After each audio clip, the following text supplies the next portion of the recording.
दूसरा, उत्तर प्रदेश में विधानसभा चुनाव है। अब से 2 दिन पहले मेरठ में हमने एक गठबंधन का ऐलान किया था और जैसे वो गठबंधन की सूचना आगे बढ़ी तो बाकी साथियों को भी ये विश्वास हुआ कि अब सामाजिक न्याय का जो मोर्चा बना है उस मोर्चे में हम लोग भी शामिल होके और अपने साथियों के साथ खड़े होके इस आंदोलन को आगे बढ़ा सकते हैं। और आज सामाजिक परिवर्तन मोर्चा जो है, इस नाम से अपने सभी साथियों को साथ लेके हमने ये गठबंधन बनाया है। मैं इसमें जो पार्टियां प्रमुख रूप से शामिल हुई हैं, क्योंकि उन सबके नाम लेने बहुत जरूरी है, तो मैं इसकी सूचना आपके माध्यम से दे रहा हूं। मैं एक बात और बता दूं कि भाई अब समुद्र में नहीं कूदना है, छोटी छोटी नदियों को इकट्ठा करके समुद्र बनना है। तो बड़े दलों से गठबंधन के अनुभव बहुत खराब थे, लेकिन हम जैसे सताए गए लोग जिनको धोखा मिला है, उनसे गठबंधन के जो अनुभव है बहुत अच्छे होने जा रहे हैं। क्योंकि ये सब लोग बेचारे सत्ता परिवर्तन की लड़ाई लड़ रहे हैं, ना कि व्यक्तिगत लड़ाई लड़ रहे हैं कि उनको मुख्यमंत्री बनना।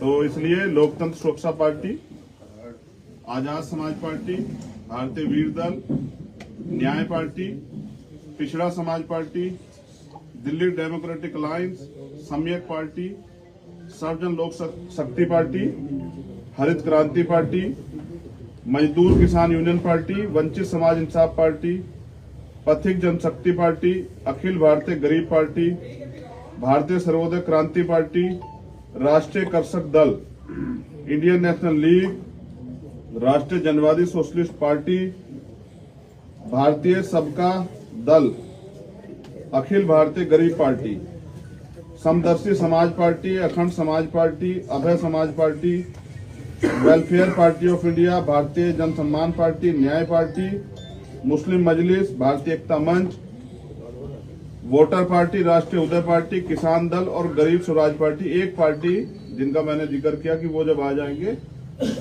तभी मैं उनकी बात आप लोगों के बीच में रखूंगा।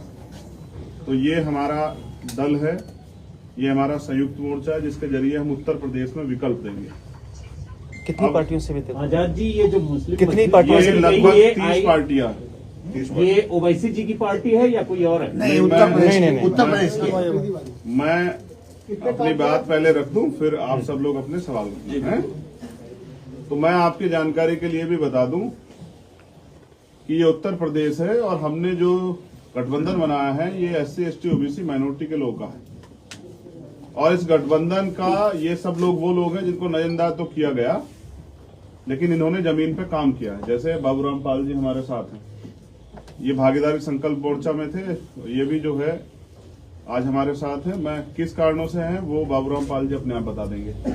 और हमारे साथ राजकुमार सैनी जी हैं, पूर्व MP, और बघेल साहब हैं, और तमाम जो लोग हैं। क्योंकि मैं ज्यादा अब तो साथ में रहेंगे, हम लोग पूरा उत्तर प्रदेश घूमेंगे, इनकी सीटों पे जहां जहां लड़ेंगे वहां जाके इनको चुनाव लड़ाएंगे। और ये सब लोग मिलकर भी मुझे गोरखपुर लड़ाने आएंगे। गोरखपुर की तैयारी पूरी हो गई है। गोरखपुर में आज हमारी शाम में वर्चुअल मीटिंग है, जितने सारे बूथ हैं अगले 3 दिन में बूथ कमेटी आ जाएंगी पूरी तैयार होकर। तो वर्चुअल मीटिंग है और मैं इसी हफ्ते में, जो नया हफ्ता शुरू होगा उसी हफ्ते में गोरखपुर कूच करूंगा। तो जैसा मैंने आपको बताया कि भाई जनता को वोट देनी है और जनता को विकल्प की जरूरत। जो पुराने दल में आप सभी की बात करूंगा, जो पुरानी पार्टियां वो सब सत्ता में रही और जनता ने उनको इसलिए बदला क्योंकि वो बुनियादी काम नहीं कर पाई। जनता ने 5 साल के बाद ये महसूस किया कि भाई इन्होंने तो हमें ठगा है, अब इनकी जरूरत हमें नहीं है। तो दूसरी बात जो अति महत्वपूर्ण है कि हमने जो मैनिफेस्टो बनाया है, तो इन साथियों के आने के बाद उसमें भी कुछ थोड़ा परिवर्तन करना पड़ेगा, क्योंकि इनके क्षेत्रों के मुद्दे भी उसमें जोड़ने पड़ेंगे। जैसे अनुदेशकों को नियमित करना पड़ेगा, क्योंकि वो लंबे समय से इसकी मांग कर रहे हैं और हम इस मांग का समर्थन करते हैं। जैसे सफाई कर्मचारियों को ठेकेदारी सुविधा से निकाल के नियमित करना पड़ेगा, जिससे वो भी आगे बढ़ सके। और आज ही मैंने महसूस किया, और ये मुझे कम से कम 500 बच्चों का मैसेज आया कि आप भैया नौजवान हैं, युवाओं को, बेरोजगार युवाओं की परेशानी समझते हैं। हम पेपर देने आए हैं यहाँ 4-4, 5-5 जिले छोड़ के, और कभी पेपर लीक हो जाता है, कभी किसी कागज की वजह से नहीं घुसने देते, कभी और समस्या है। तो हमने तय किया है कि आजाद समाज पार्टी के साथ जो संयुक्त गठबंधन ये बना है, हमें जब हमारी सरकार बनेगी तो हम पेपर की व्यवस्था एक जिले से दूसरे जिले में करेंगे, ना कि 10 जिले छोड़ के, जिससे युवाओं पे ये बोझ ना पड़े। और जैसे हमने पहले बताया कि टोल फ्री करेंगे, क्योंकि हम सेस भी देते हैं और रोड टैक्स भी देते हैं। उसके बाद अगर हम ये टोल टैक्स भी देंगे तो इससे गरीबों को बड़ी परेशानी होती है। दो भी अगर फास्टैग ना हो तो दुगने पैसे दो, और अगर आप एक बार पूछ लोगे तो मारपीट हो जाएगी। ये उत्तर प्रदेश का शासन है। तो मैं समझता हूं सबसे ज्यादा जरूरी हमने जो मांग रखी है, हमारे सभी साथियों की मांग थी, क्योंकि मुद्दा आधारित जो है ये गठबंधन है कि सबके लिए समान शिक्षा, चाहे वो टेक्निकल हो, चाहे वो प्रोफेशनल हो, और चाहे वो एकेडमिक हो, चाहे वो किसी जाति वर्ग के लोग हों, सबके लिए बच्चों के, जिससे कि पैसे कमी के कारण किसी गरीब के सपने ना कुचले जाए, उसको भी आगे बढ़ने का अधिकार मिले। और सबके लिए फ्री हेल्थ जब नेताओं को मिल सकती है, जब अधिकारियों को मिल सकती है, तो आम आदमी को भी, क्योंकि जब कोई अपना खोता है तब उसको एहसास होता है हमने तो खोया है। तो कोई व्यक्ति अपने पिता को, बहन को, माँ को, अपनी पत्नी को, अपने बच्चे को इसलिए ना खो दे कि उसकी जेब में इलाज के लिए पैसे ना हो। तो बुनियादी काम इन चीजों पे करना है, जिससे आज भी लोकतंत्र के 71-72 साल भी आम जनमानस अछूता है। और अगर वो नेताओं को के घोषणा पत्र के बाद 5 साल बाद उनसे पूछे तो नेता कहता है कि जा दोबारा वोट मत देना। तो मैं समझता हूँ इस तरह की डेमोक्रेसी, जहाँ जनता वोट देने के बाद ठगाव महसूस करे, ये पूरे देश में भी चल रही है, उत्तर प्रदेश में। इसके खिलाफ ही हमारा यह आंदोलन है। और ये मोर्चा सिर्फ 22 के लिए नहीं, इस मोर्चे को हम और तैयार करके हम इसको 2024 तक लेके जाएंगे, और 2024 में भी इसी मोर्चे के जरिए मिलकर लड़ेंगे। और उत्तर प्रदेश में एक नया राजनीतिक समीकरण जो है, इसमें कश्यप समाज के लोग हैं, निषाद समाज के लोग हैं, पटेल समाज के लोग हैं, यादव समाज के लोग हैं, जिसमें प्रजापति, पाल, चौहान, विश्वकर्मा, ये सोनकर, सैनी, गुर्जर, जाट, ये तमाम जो जातियां जिनका वोट बड़े पैमाने पर गांव क्षेत्र में है, जो तय करती है कि सरकार किसकी बनेगी, अब उन्हीं जातियों को जोड़ के एक जातियों का समूह बनाया कि भाईचारा बने, और इसके जरिए आम जनमानस के काम और अच्छे लोगों को मौका मिले। क्योंकि आज तो राजतंत्र और ये राजनीति ऐसी हो गई है कि बेटा जो है ना, आप हर पार्टी में चेक कर लो, पिताजी एमपी हैं तो बेटा भी विधायक बनेगा, टिकट नहीं मिलेगा तो पार्टी छोड़ देंगे। और एक पीढ़ी दर पीढ़ी चली आ रही। तो नए लोग जो काम करना चाहते हैं, जिनके अंदर दृढ़ संकल्प है, इच्छा शक्ति है परिवर्तन करने की और एकता बनाने की, उनको मौका कैसे मिलेगा। तो इसलिए इस बैनर से भी गैर विवादित और जो जिन पे क्रिमिनल केस ना ऐसे लोगों को हम लोग लड़ाने का काम करेंगे। और आपने हमें सुना, समय दिया, इसके लिए बहुत बहुत धन्यवाद। अब आप अपने सवाल जो हैं, अच्छा 2 पार्टियों की और वो है, जैसे मजदूर किसान यूनियन पार्टी और राष्ट्रीय हिंद समाज पार्टी।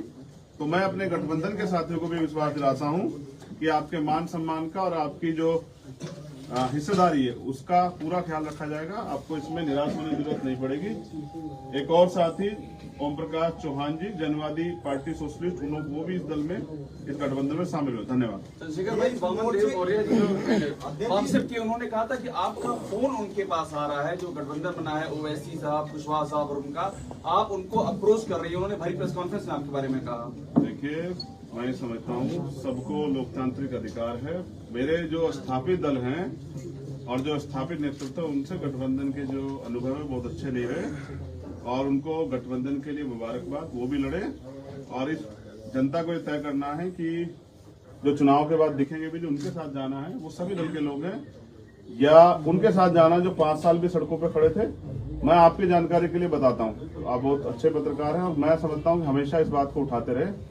69,000 शिक्षक भर्ती में घोटाला हुआ, मुख्यमंत्री ने एक्सेप्ट किया। सतीश द्विवेदी जी पे मुकदमा दर्ज होना चाहिए था, शिक्षा मंत्री पे, वो जेल होने चाहिए थे, जबकि उनको जेल ना भेजने के बजाय उनको आज भी स्थापित रखा गया। तो इससे स्पष्ट होता है कि जो पिछली सरकार है, जो सामाजिक न्याय की बात करती है या कानून व्यवस्था की बात करती है, वो झूठी है, निकम्मी है। और मुख्यमंत्री इतने कमजोर हैं, जो अपना मुख्य सचिव जो है वो खुद नहीं तय कर पाए।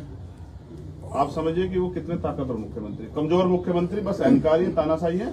जनता गोरखपुर की उनको जवाब दे। कितनी सीटों पर आप चुनाव लड़ेंगे? हमारा मोर्चा 403 सीटों पे चुनाव लड़ेगा। और जैसा मैंने कहा, जो ऐसे साथी हैं जिनकी वो हम चाहते हैं उस समाज की आवाज जाए सदन में, ऐसे साथियों के खिलाफ हम प्रदर्शन लड़ाएंगे। उनकी घोषणा मैंने 4 दिन पहले कर दी। चंद्रशेखर जी, असद ओवैसी भी कई सारे छोटे छोटे दलों को मिलाकर चुनाव लड़ने की तैयारी कर रहे हैं। जी। उम्मीद की जाए आप उनके साथ जा सकते हैं? देखिए, मैंने कहा कि स्थापित दलों से मेरे अनुभव बड़े खराब रहे हैं, तो मैं अब जिन लोगों को नकार दिया गया उन्हीं लोगों को लेकर आगे बढ़ना चाहता हूं, क्योंकि अब ये लड़ाई आत्मसम्मान की और हमें अपने पैरों पे खड़ा होना है। तो ओवैसी का दल उसमें आता है कि नहीं? बैसाखियों का सहारा लेना अब छोड़ दिया है, तय कर लिया कि बैसाखियों के सहारे नहीं चलेंगे, अपनी मेहनत के भरोसे चलेंगे। आप भी जानते हैं कि हमने पिछले 5 साल काम किया। एक व्यक्ति आप बता दो जिसने हमारे मुकाबले काम। बस आप मुझे इसलिए नकार सकते हैं कि ना मेरे पिताजी मुख्यमंत्री हैं, ना मेरी बुआ मुख्यमंत्री है, ना ही कोई मेरा रिश्तेदार जो है राजनीति में बड़े उच्च पद पे है। अदरवाइज अगर आप ये तय करें कि लीडर कैसा होना चाहिए, काम कैसा होना चाहिए, संघर्ष कैसा होना चाहिए, तो 5 साल में आप मुझे नहीं नकार पाओ, क्योंकि 2.5 साल मैंने जेल काटी है और मेरा व्यक्तिगत लड़ाई नहीं थी, सिर्फ बहुजन समाज के हितों की रक्षा की लड़ाई थी। और जब जहां जिसको मेरी जरूरत थी मैं वहां खड़ा हूँ। चंद्रशेखर जी को सीएम कैंडिडेट घोषित करेंगे? देखिए, ये आपके मोर्चे से कोई घोषित होगा सीएम कैंडिडेट? ये जो है गठबंधन के जो हमारा शीर्ष नेतृत्व वो तय करेगा। हमने एक पूरा कमेटी बनाई है। मेरे बाद जब आपके सवाल हो जाएंगे तो उसको निर्णायक रूप में हमारे जो गठबंधन के सहयोगी साथी हैं, हमारे सीनियर साथी, वो रखेंगे। इस गठबंधन का क्या नाम है और कितनी पार्टियां हैं अब तक? अभी तक 35 पार्टियां हैं और सामाजिक परिवर्तन मोर्चा इस गठबंधन का नाम है, क्योंकि सत्ता तो सबको मिली है, लेकिन आज भी इस देश में गैर बराबरी नहीं खत्म हुई। आज भी यहाँ जाति, धर्म और पैसा, पावर देख के सम्मान मिलता है। मेहनत कश काम करने वाली कौम जो है, या मेहनती जो लोग हैं, हाथ के दस्तकार जो लोग हैं, उनको सिर्फ नकार दिया जाता है इस वजह से क्योंकि उनके पास पैसा, पावर नहीं। तो अब इसको बदलना पड़ेगा। ऐसी भ्रष्ट राजनीति में हम लोग काम नहीं करना चाहते और ये परिवर्तन का समय है। 21वीं सदी डॉक्टर अम्बेडकर कह गए थे कि वो हमारी है। इस देश के ताकतवर होने के समय बीजेपी ने इस देश को आर्थिक रूप से, सामाजिक रूप से, राजनीतिक रूप से और बांटने का काम किया है, इसलिए उनके खिलाफ ये मोर्चा विकल्प बनेगा। और मेरा विश्वास है कि अगले 4 से 5 दिन में जब हम जमीन पर उतरेंगे तो आपको परिवर्तन देखने को मिलेगा, क्योंकि वोट जनता को देनी। आप गोरखपुर में सीएम योगी के खिलाफ चुनाव लड़ रहे हैं, सपा ने भी अपना प्रत्याशी उतारा है, आप बीजेपी को हराने और उनको हराने की बात करते हैं, तो ये कैसा समीकरण गोरखपुर की सीट पर? तो मुझे बस आप बस मात्र इतना बता दीजिए कि उत्तर प्रदेश के जो वर्तमान मुख्यमंत्री हैं वो बीजेपी के सबसे ताकतवर नेता है, तो विपक्ष ने सबसे ताकतवर नेता कौन सा उतारा है उनके खिलाफ? मैं तो चाहता हूं, मैं तो सम्मान करता हूं अखिलेश जी का, बड़े भाई हैं, मैं सम्मान करता हूं, बहन जी का भी सम्मान करता हूं। उनमें से कोई हिम्मत दिखाए वहां जाके उनके खिलाफ लड़े, और अगर नहीं लड़ सकते हैं तो उनको वॉकआउट देने का काम ना करें।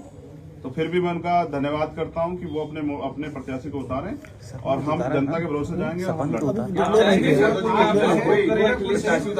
अगर प्रत्याशी उतारते हैं तो आप बैठ जाएंगे, अगर वो प्रत्याशी उतारते हैं? देखिए, अगर वो अमिताभ ठाकुर साहब की तरह मुझे गिरफ्तार करेंगे तो मैं जेल से चुनाऊंगा। मेरे जेल के अनुभव बहुत अच्छे हैं, मैंने बहुत सीखा है। और अगर मुख्यमंत्री ये तानाशाही करने का काम करेंगे, मैं जाऊंगा गोरखपुर तो मैं जेल से चुनाव लड़ूंगा, क्योंकि जब मैंने एक बार जेल से समर्थन किया था तो समाजवादी पार्टी और आरएलडी गठबंधन का एक प्रत्याशी कैराना से लोकसभा का उपचुनाव जीता था। मैं समझता हूं हमने काम किया है। अभी तक हमें अवसर नहीं मिला था चुनाव लड़ने का। जब हम चुनाव लड़े, पहला चुनाव बुलंदशहर उपचुनाव, तो हम 3 नंबर की पार्टी थे, समाजवादी आरएलडी गठबंधन 5वें नंबर पे था, कांग्रेस 4थे नंबर पे थी।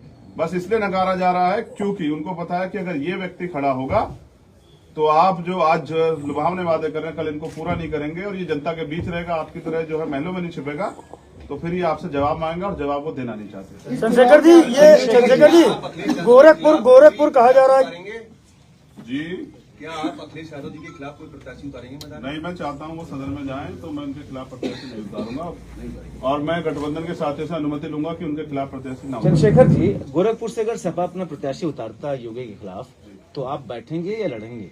मैं बैठने का काम तो करता ही नहीं। पिछली बार हुआ क्या था, जब मैं प्रधानमंत्री जी के खिलाफ लड़ने गया, माननीय काशीराम साहब को आदर्श मान के, तो बहन जी ने एक ट्वीट कर दिया था।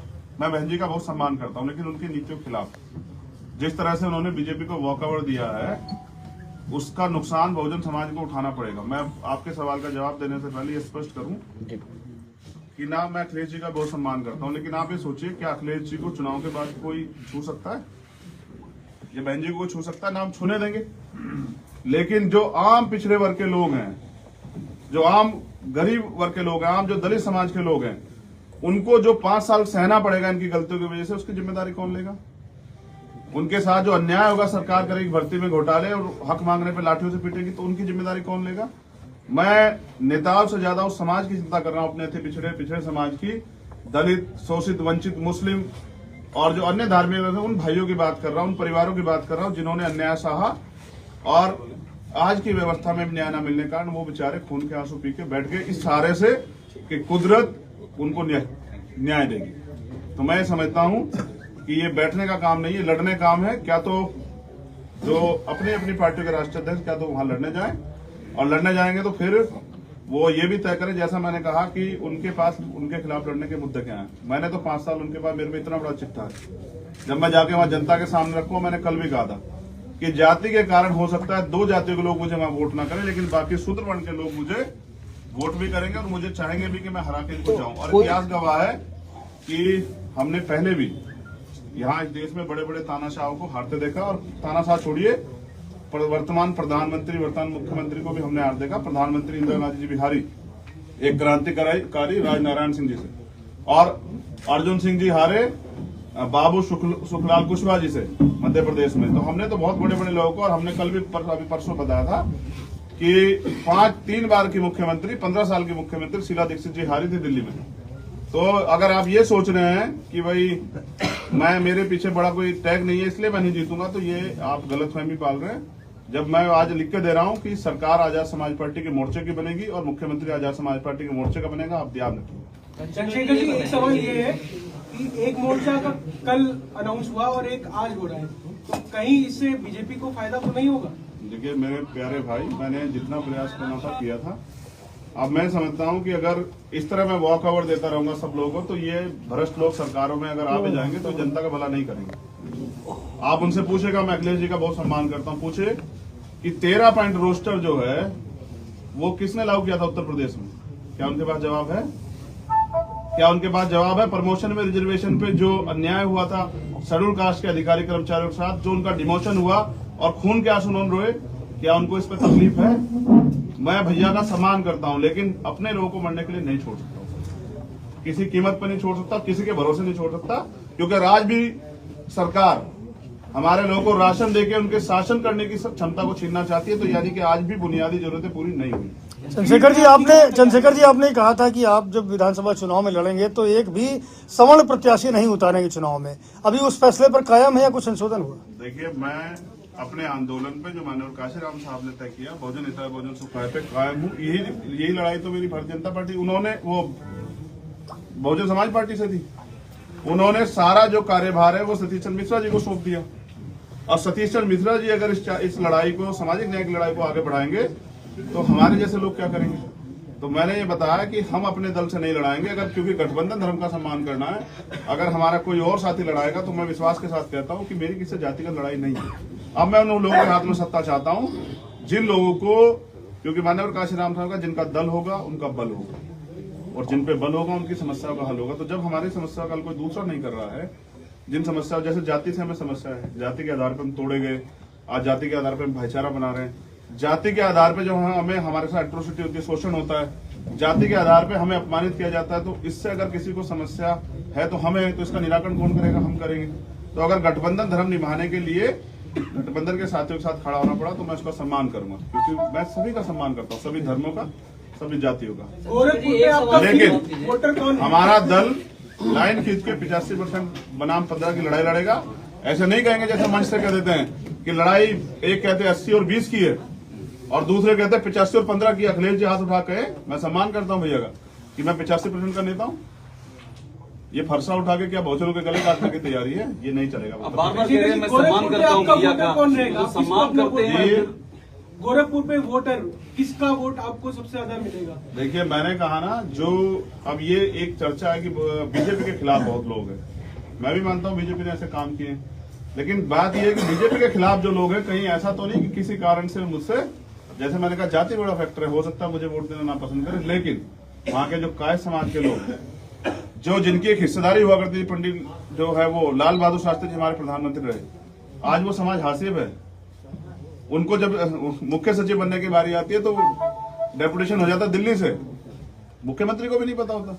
तो मैं समझता हूं हमारे जो बनिए भाई जो शूद्र वर्ण में आते हैं, जिनको जो बेचारे सताए गए, ये तमाम जो बड़ी बड़ी जातियां वहां, और फिर ये पूरा बहुजन समाज, दलित, पिछड़े, आदिवासी, माइनॉरिटी के लोग, ये लोग जिन्होंने मुझे लड़ते हुए देखा वो मेरी मदद करेंगे। और वो माएं जिन्होंने इस सरकार का तांडव देखा, क्या ब्राह्मणों की हत्या नहीं हुई?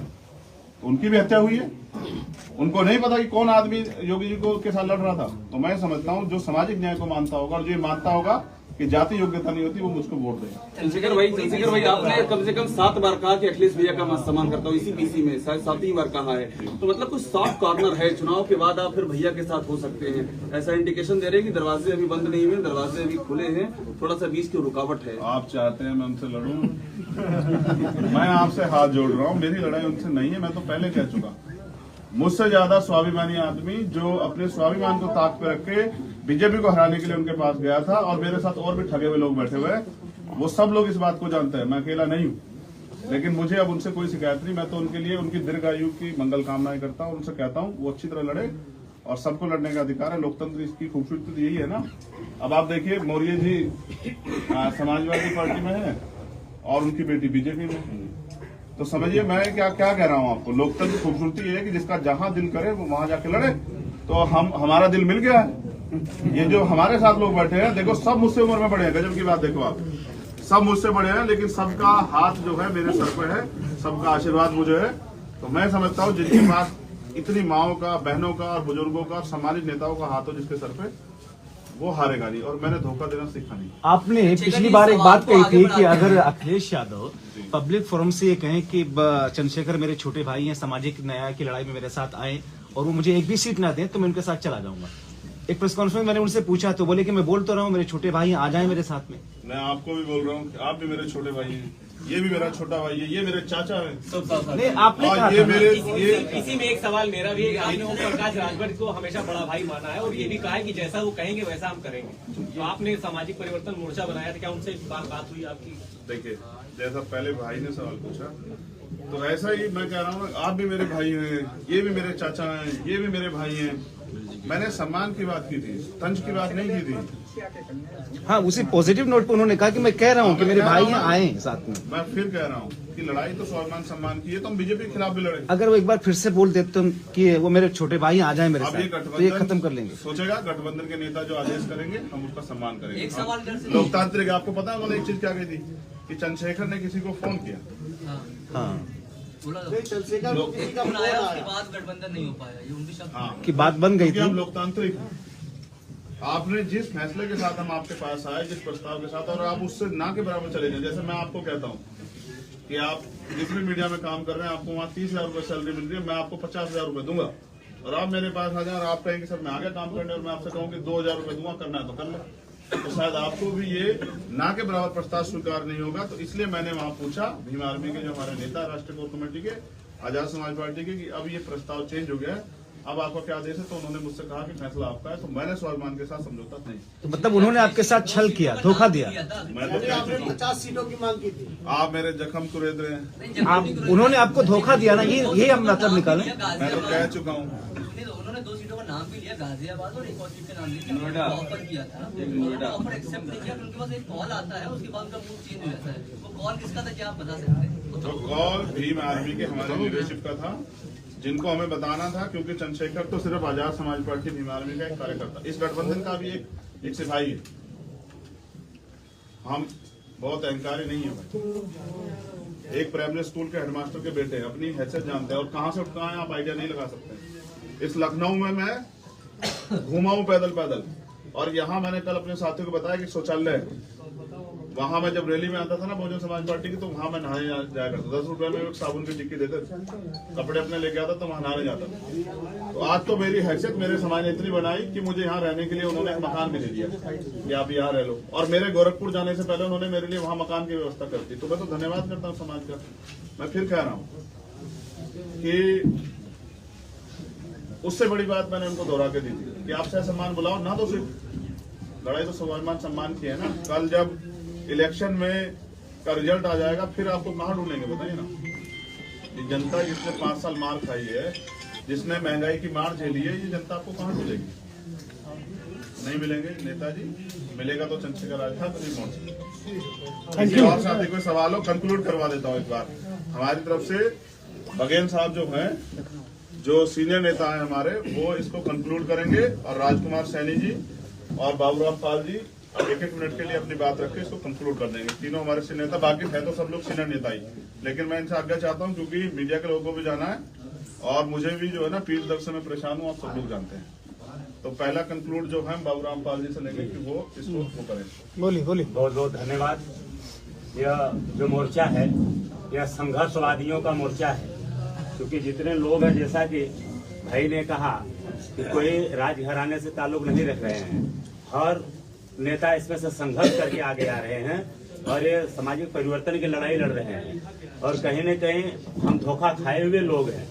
राजनीति के नाम पे जो पिछड़ों के नाम लेकर के पिछड़े समाज के नेता अगड़े हो गए हैं, खास करके इनसे धोखा खाए हुए लोग हैं। तो अब हम सभी गरीब, पिछड़े, वंचित, शोषित समाज की लड़ाई, हम समाज के लोग, पिछड़े, वंचित, शोषित समाज के लोग, हम लोग अपनी लड़ाई हम लोग स्वयं लड़ेंगे, अपनी भागीदारी स्वयं लेंगे, अपनी मान सम्मान स्वयं बढ़ाएंगे, अपने माताओं बहनों की रक्षा हम स्वयं करेंगे। इसी सिद्धांत से हम सब भाई चंद्रशेखर जी के साथ मजबूती के साथ आज हम लगे हुए हैं। और हम तो एक कदम चंद्रशेखर भाई से निवेदन करते हुए आगे कहूंगा, भाई ने कहा कि यह मोर्चा 2024 के लोकसभा तक रहेगा, ये मैं कहना चाहूंगा अगले 27 के विधानसभा तक रह करके संकल्पबद्ध होकर के हम इस परिवर्तन मोर्चा की सरकार बनाने तक संकल्पित रहेंगे। बहुत बहुत धन्यवाद। सभी मीडिया बंधुओं को नमस्कार। पिछले 3 दिन पहले मेरठ के अंदर जो हमने 12 पार्टियों को मिलाकर के आज देखना, उस 12 पार्टियों का जो ऐवान था आज वो 35 पे चला गया। और ये लड़ाई हमारी कोई जातियों के नाम से नहीं है, ये वो वंचित और शोषित लोग हैं जिन लोगों को अभी तक हाशिए पर रखा गया, सिर्फ वोट बैंक के तौर पे यूज किया गया। अब ये वोट बैंक नहीं है, ये लोग अपना हक चाहते हैं और हक की लड़ाई है, मान की और सम्मान की लड़ाई है। इस लड़ाई में हम सब भाई चंद्रशेखर और हमारे साथ में चाहे ईश्वरलाल जी और दूसरे चौहान जी, रामपाल जी और अपने महेंद्र यादव जी, सुलेमान साहब और हाँ, मैं सबके नाम जानता हूँ। हमारे साथ में बैठे हैं साहब सिंह धनगर जी, अहमद सुलेमान जी और न्याय पार्टी के हमारे HP सिंह पांचाल जी, महेंद्र सिंह यादव जी किसान दल से, और सुग्रम पाल कश्यप जी बैठे हैं हमारे साथ में, जो है ना इधर ईश्वरदयाल सेठ बैठे हैं, शत्रुघ्न निषाद जी बैठे हैं, अमर सिंह चौहान जी बैठे हैं, और हमारे साथ में पीछे जो है ना 3-4 आदमी जितने भी है जो है सारे यहाँ पर बैठे हैं। हमारे डॉक्टर खान बैठे हैं, ये सारे एक हमारे साथ में एक पार्टी और भी है, भारतीय एकता मंच, जो नदवी साहब के लोगों का भी आश्वासन हमारे साथ है। हम सब सिर्फ एक मान और सम्मान और हकदारी की लड़ाई लड़ रहे हैं, इसमें कोई दो राय नहीं है कि हमारे कप्तान जो है ना, इस बात चंद्रशेखर जी जब मुख्यमंत्री के सामने योगी जी के सामने जाएंगे, हम सब एक बार ये बता देंगे कि योगी जी आप तो योग करो, अब आप जो है ना समाज में इस काम के लिए नहीं, आप अपना योगाभ्यास के जरिए जो है ना समाज को दिशा दो, मठों में आप अब काम करो, अब हमारा जितना शोषण आपने करना था वो कर लिया। इस सब के लिए मैं आप सभी का धन्यवाद करता हूँ। और हमारे साथ में जो है ना सारे भाई